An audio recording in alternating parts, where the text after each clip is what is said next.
You've seen it in the movies. You've read it in the books. Stranger Things. The Manchurian Candidate. The idea of a mind controlled by some hidden hand. It's a terrifying thought, a story we tell ourselves in the dark. But what if the most disturbing fiction was actually a documented fact?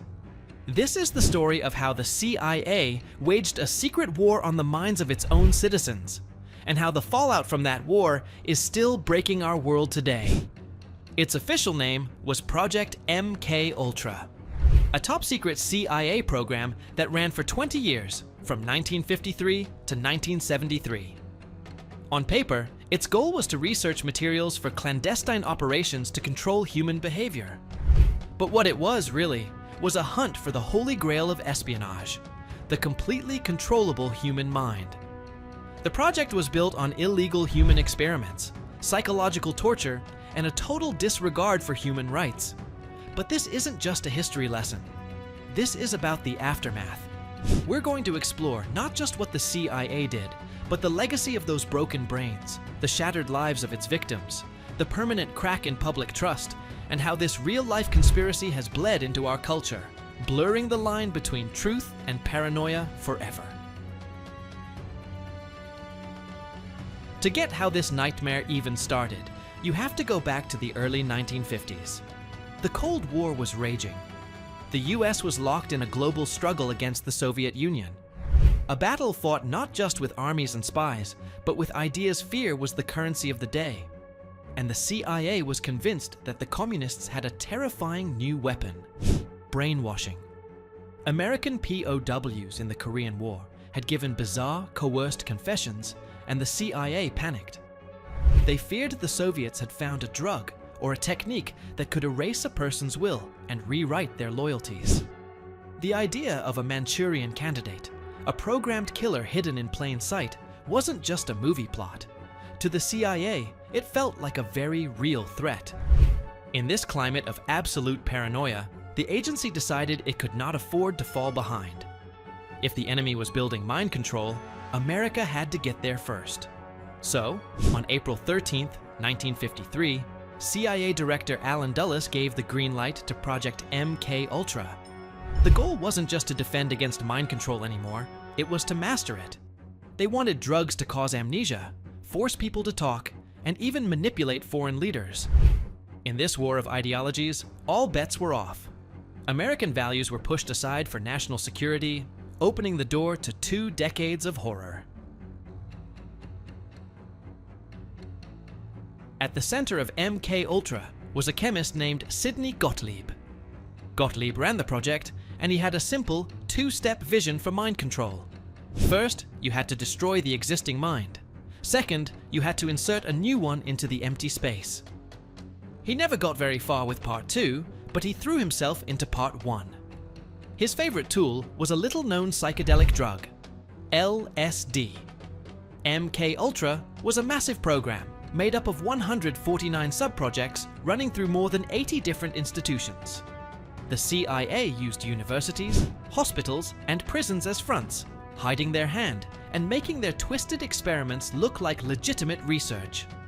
At first, they tested on volunteers, CIA agents and soldiers who were given LSD so the agency could study their reactions. But Gottlieb's team quickly figured that to really test the drug's potential, they needed subjects who had no idea they were being drugged. And this is where the project went from unethical to pure evil. They started targeting people who could not fight back. Mental patients, prisoners, drug addicts, and sex workers became their unknowing test subjects. In one case, a mental patient in Kentucky was given LSD for 174 days straight. In federal prisons, inmates were offered their drug of choice in exchange for participating in experiments where they were really just being fed powerful, unknown chemical cocktails. One of those inmates, the infamous gangster Whitey Bulger, later wrote about it. Hours of paranoia and feeling violent. We experienced horrible periods of living nightmares and even blood coming out of the walls, guys turning to skeletons in front of me. Maybe the most notorious part of the program was Operation Midnight Climax. In CIA safe houses in New York and San Francisco, prostitutes on the payroll would lure unsuspecting men back. Once there, the men would be secretly dosed with LSD. Behind a two-way mirror, agents would sit, martinis in hand, taking notes as their subjects' minds completely unraveled. But LSD was just one tool in the kit MK Ultra. Also used hypnosis, sensory deprivation, electroshock therapy, isolation, and all kinds of psychological and sexual abuse. In Canada, the CIA funded a psychiatrist, Dr. Ewan Cameron, who was practicing de-patterning. He'd put patients into drug-induced comas for weeks at a time, then blast them with high-voltage electroshock and endlessly looped audio recordings, trying to wipe their personalities clean so he could rebuild them. This wasn't research, it was torture, funded by the US government. The entire program was a direct violation of the Nuremberg Code, the very set of ethics the US had helped create to prevent the kind of human experimentation the Nazis did. It's hard to wrap your head around the fact that this actually happened. If you're finding this story as disturbing and important as we do, take a moment to hit that like button. It really helps tell the algorithm that this is a history that needs to be heard. For 20 years, MK Ultra operated in total darkness. But in 1973, with the Watergate scandal tearing through Washington, CIA Director Richard Helms got nervous. He knew the agency's secrets were vulnerable. He gave a single, devastating order: destroy all files related to MK Ultra. Most of the records were shredded and burned, a deliberate act to make a full accounting of their crimes impossible. They tried to bury it, but they didn't get everything. In 1975, after some bombshell reporting by journalist Seymour Hersh, Congress launched the Church Committee to investigate abuses by US intelligence agencies. Right around that same time, a box of 20,000 documents that had been accidentally filed in a financial records office was discovered.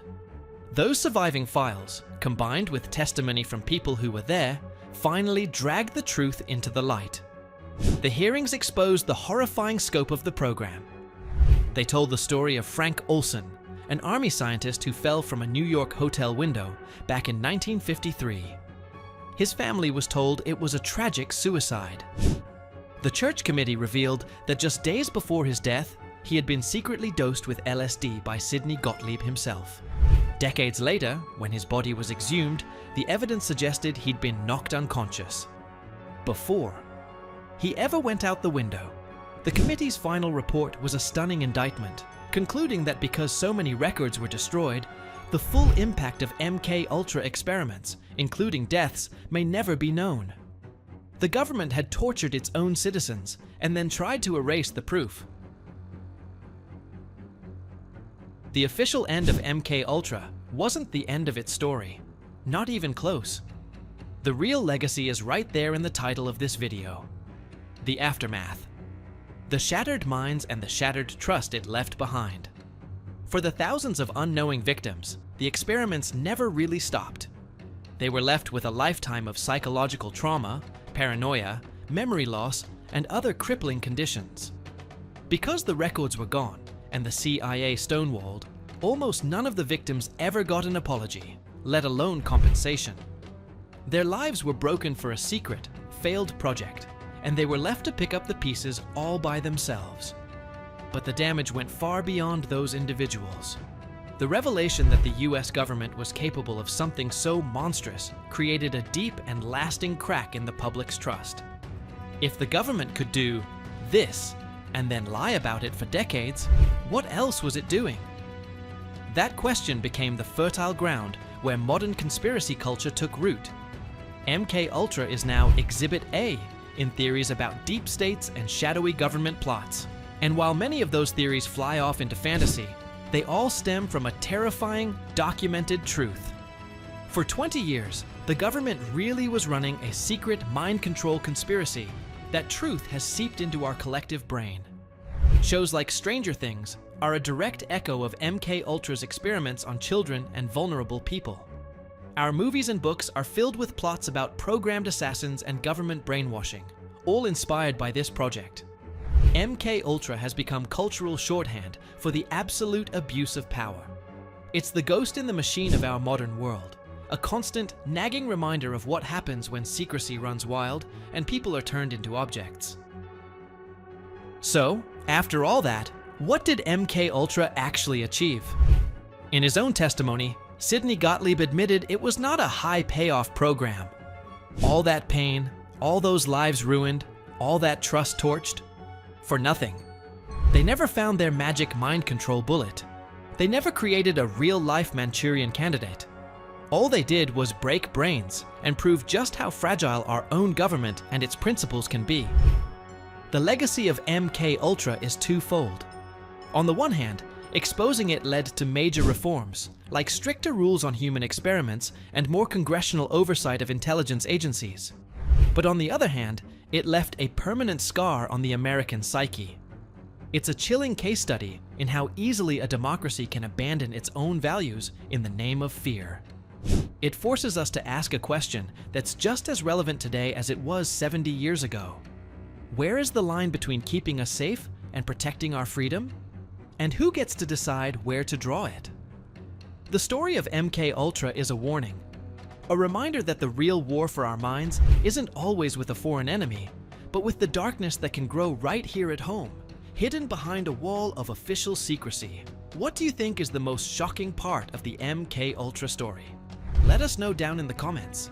And if you want to keep digging into the dark corners of history, make sure you subscribe and hit that notification bell. Thanks for watching.